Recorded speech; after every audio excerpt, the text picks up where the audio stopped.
Hola, bon dia a totes i tots.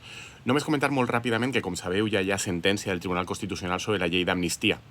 Els que seguiu el canal, crec que no us heu sorprès de veure que el Tribunal Constitucional ha declarat la llei constitucional, perquè teniu al canal vídeos llargs on hem explicat tant el contingut de la llei d'amnistia com la seva possible inconstitucionalitat, i més o menys explicaven que no hi havia una causa clara per a declarar la inconstitucionalitat de la llei, de manera que ahir s'ha de donar una certa deferència i àmbit de joc al legislador.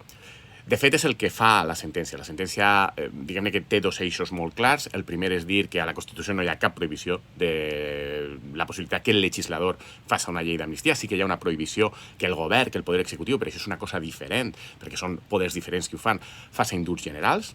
No? És de veres que s'assembla un indult general a una amnistia, però no és el mateix que ho faci el govern que ho faci el legislatiu. Aleshores, respecte de la capacitat del legislatiu de fer-ho, la Constitució no estableix cap prohibició, i això és un element que el Tribunal Constitucional raona de manera encertada, al meu parer, en el sentit de dir que si la Constitució no ho prohibís, normalment hi ha una legitimitat, una presumpció de legitimitat respecte d'aquest tipus de continguts legals. De fet, la relació entre, per exemple, llei i Constitució és una relació totalment, completament diferent a la relació que té, per exemple, el reglament, el poder reglamentari de l'executiu respecte a la llei.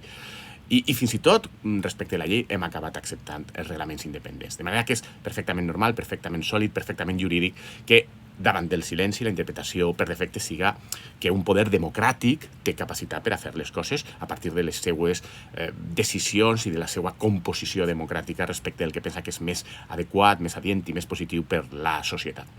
I el segon element de la sentència és interpretar si hi ha una arbitrarietat o no. Això és més vaporós, diguem-ne que has de recórrer a principis molt generals, i, evidentment, per a evitar interferències en la tasca del legislador democràtic, un tribunal constitucional ha de ser molt respectuós, molt deferent, i només quan hi ha una arbitrarietat escandalosa entendre que seria inconstitucional la llei.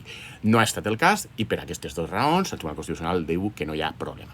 Ja dic que no és una sorpresa, crec, respecte de l'anàlisi jurídic estricte per als que seguiu el canal, perquè teniu els vídeos on estava explicat, però en el fons tampoc no ho és per a qualsevol persona que seguisca l'actualitat política espanyola, perquè crec que tots sabem que el Tribunal Constitucional, tant a Espanya com a la resta del món, és un òrgan no només jurisdiccional, o no estrictament jurisdiccional, sinó on hi ha una interfície política i jurídica. Resol aplicant arguments jurídics, més o menys, però a partir d'una legitimitat que també és indirectament política, i per això hi ha una composició de majories que venen del poder polític. Normalment això fa que les decisions estiguen alineades, llevat que siguin casos molt clarament escandalosos o jurídicament molt evidents, amb el règim de majories que es detecta al tribunal. I en aquest cas tots més o menys sabíem quin era aquest règim, per això la decisió no ha estat sorprenent. Però a més de que no ha sigut sorprenent, jurídicament és prou sensata i correcta.